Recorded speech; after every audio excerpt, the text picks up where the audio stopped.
Hola, de nuevo seguimos con la entalpía o calor de reacción, como ya os he comentado antes. Y vamos a ver también qué dice la ley de Hess. Bien, como os decía en el apartado anterior, las reacciones químicas ocurren en general a presión constante, la presión que tengamos en el laboratorio o en el lugar de trabajo. Y pueden desprender o absorber calor. Esto lo sabéis del bachiller. Y entonces clasificamos a las reacciones químicas como exotérmicas, aquellas que desprenden calor, por lo tanto la entalpía al final es más pequeña que al inicio y el cambio de entalpía será negativo, y endotérmicas, las que sucede lo contrario. El calor al final, hay que darles calor para que ocurran, aquí tenéis una imagen, exotérmicas desprenden calor, por lo tanto el calor final más pequeño, endotérmicas absorben calor, el calor final del sistema más grande que el que tenía al inicio y por tanto su variación positiva. Bien, experimentalmente, ¿cómo se mide este calor o esta entalpía? Porque ya sabéis que es un dato que muchas veces nos proporcionan en los cálculos. Bueno, pues experimentalmente en un laboratorio se hace con un calorímetro, que es un dispositivo, y bueno, si alguien tiene interés en más, pues en el Petrucci puede consultar lo que es y cómo funciona. Bien, aquí llamamos pues entalpía de reacción o calor de reacción al incremento o cambio de la entalpía que tiene lugar durante la reacción química. Imaginaros este ejemplo, una reacción de combustión entre el monóxido de carbono con oxígeno para dar dióxido de carbono. Esta reacción, tal como está escrita y con estos coeficientes estequiométricos, tiene un calor de reacción de menos 283 kilojulios. Negativo significa que desprende calor, exotérmica. Muy bien. ¿Qué pasaría si yo esta reacción la hago en laboratorio, pero la hago con el doble de cantidades, con el doble de moles de todo? Bueno, pues si mido el calor, veré que el calor justo es el doble del calor anterior. Por lo tanto, esto es lo que nos hace pensar que la entalpía, como dije al principio, es una magnitud extensiva. Depende de la cantidad de sistema. Mayor cantidad, mayor entalpía.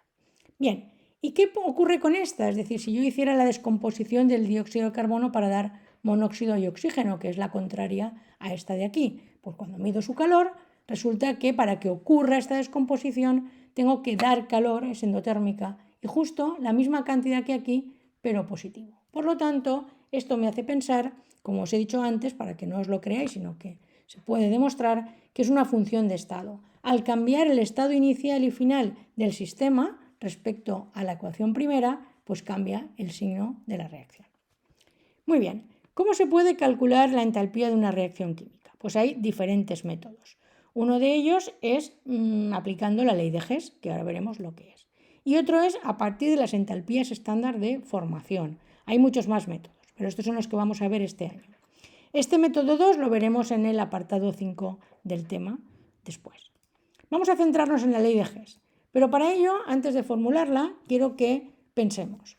Por ejemplo, imaginaros que nos dicen que la reacción entre el carbono y el oxígeno para dar monóxido de carbono tiene un calor que no sabemos cuál es.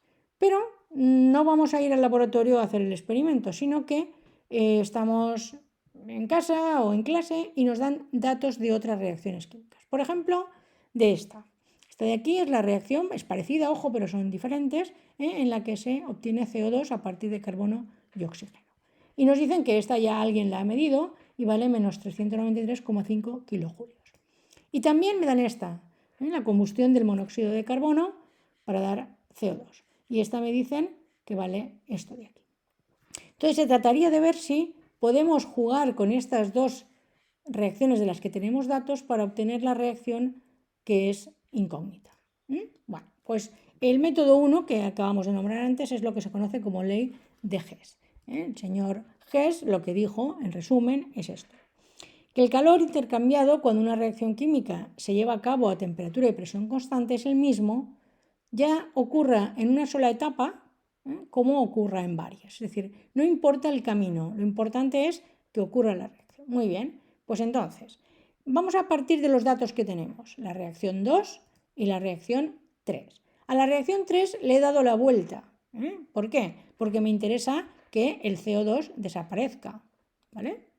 Muy bien. Simplemente con eso y sumando ahora las dos reacciones, obtengo la reacción que buscaba, la número 1, y si lo que he hecho ha sido poner la reacción 2 y la 3 cambiada de signo, la entalpía 1 será la entalpía 2 menos la 3. Y esto da menos 110,5 kilojulios. De nuevo, la ley de Hess no es ni más ni menos que la aplicación de la propiedad que tienen las funciones de estado.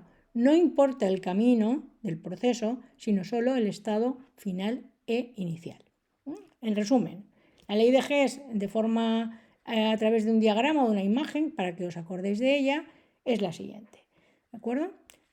De reactivos a productos podemos ir por el camino 1 o podemos ir por el 2, un producto intermedio, y luego por el 3 para obtener. Bueno, pues tenemos un camino u otro. La entalpía de este camino, que sería el directo, es igual a la suma de las entalpías de este camino, que sería indirecto. Esto es lo que dice la ley de Hess.